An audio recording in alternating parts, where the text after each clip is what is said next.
సంవత్సరాల బ్రిటిష్ పాలనకి చమర గీతం పాడి మన దేశానికి స్వాతంత్రం సిద్ధించి 77 సంవత్సరాల పూర్తి చేసుకుని 78వ స్వాతంత్ర దినోత్సవాన్ని దేశవ్యాప్తంగా ఘనంగా అందరూ కూడా జరుపుకుంటున్నటువంటి తరుణంలో దాసరి భవన్ వద్ద భారత కమ్యూనిస్ట్ పార్టీ కార్యాలయం దాసరి భవన్ వద్ద జాతీయ పతాకాన్ని మన రాష్ట్ర పార్టీ కార్యదర్శి కామ్రేడ్ రామకృష్ణ గారిని పతాకాన్ని ఆవిష్కరించవలసిందిగా కోరుతా ఉన్నాం.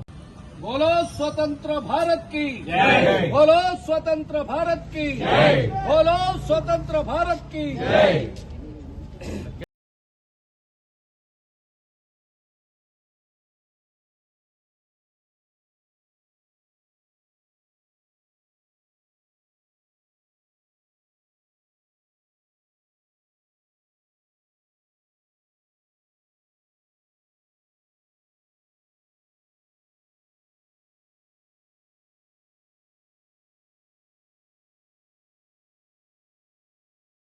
Salute!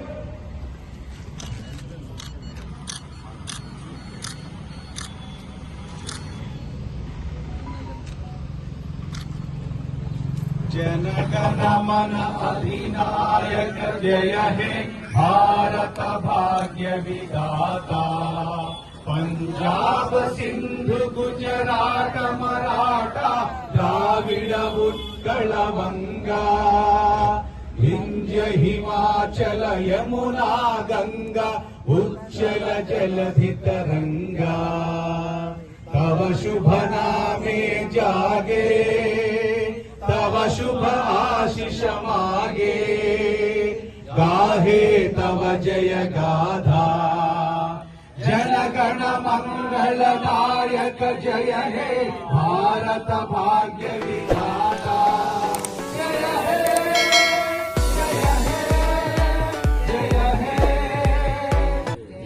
जय जय जय हे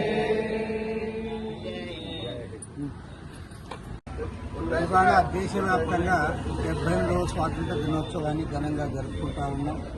స్వాతంత్ర పోరాటంలో ఆ రోజు కాంగ్రెస్ పార్టీ, కమ్యూనిస్ట్ పార్టీ, అదేవిధంగా అనేక మంది విప్లవకారులు వారందరూ కూడా పోరాటంలో పాల్గొని అనేక కష్ట నష్టాలు అనుభవించారు. వేలాది మంది జైళ్ల పాలయ్యారు. అనేక మంది తమ ప్రాణాలు సైతం తృణప్రాయంగా అర్పించి ఈ దేశానికి స్వాతంత్రాన్ని తీసుకురావడం జరిగింది. కానీ ఇవాళ 78 ఏళ్ల తర్వాత కూడా స్వాతంత్ర ఫలాలు అందరికీ అందకపోగా కొద్దిమంది కార్పొరేట్ వర్గాల కొమ్ము కాస్తూ ప్రభుత్వాలు పాలన సాగిస్తున్న ఫలితంగా అంబానీలు, అదానీలు లక్షల కోట్ల రూపాయల సంపద పెంచుకుంటా ఉన్నారు. అదే సందర్భంలో కష్టపడే రైతన్నలు, కార్మికులందరూ కూడా ఇప్పటికి కూడా అష్ట కష్టాలు అనుభవిస్తూ ఉన్నారు. 78 ఏళ్ల స్వాతంత్రం తర్వాత కూడా ఘనంగా మన దేశం అభివృద్ధి చెందని చెప్పుకుంటా ఉన్నాం తప్ప ఇప్పటికి కూడా మౌలిక సమస్యలు ఏవి పరిష్కారం కాలేదు. ఈ దేశంలో పేదరికం, నిరుద్యోగం, అధిక ధరలు, అవినీతి తాండవమాడుతూ ఉంటే వాటిని కంట్రోల్ చేయడంలో ప్రభుత్వాలను కూడా విఫలమవుతాయి. పైగా ఇవాళ కేంద్రంలో అధికారంలో నరేంద్ర మోడీ ప్రభుత్వం పదే పదే ఉల్లంఘనలకు పాల్పడుతూ ఉంది. రాజ్యాంగం ప్రకారం ఈ దేశంలో ప్రజాస్వామ్యాన్ని, లౌకికవాదాన్ని కాపాడడం కాకుండా వాటికి తిలోదకాలు ఇచ్చే పద్ధతి. ఒక్క మాటలో చెప్పాలంటే ప్రజాస్వామ్యాన్ని కూలీ చేస్తూ ఉన్నారు, లౌకికవాదాన్ని మట్టుబెడతా ఉన్నారు, మైనార్టీలను అభద్రతాభావంతో జీవించే పద్ధతుల్లో మెజార్టీ హిందూ మత ఉన్మాదాన్ని రెచ్చగొట్టడానికి పరిపాలకులే సిగ్గు విడిచి ప్రయత్నాలు చేస్తూ ఉన్నారు. కాబట్టి ఈ సందర్భంలో మన దేశాన్ని, మన రాజ్యాంగాన్ని కాపాడుకోవడానికి ప్రతి ఒక్కరు కూడా నడుము బిగించాలని భారత కమ్యూనిస్ట్ పార్టీ తరఫున ఈ దేశ ప్రజలకు పిలుపునిస్తారు.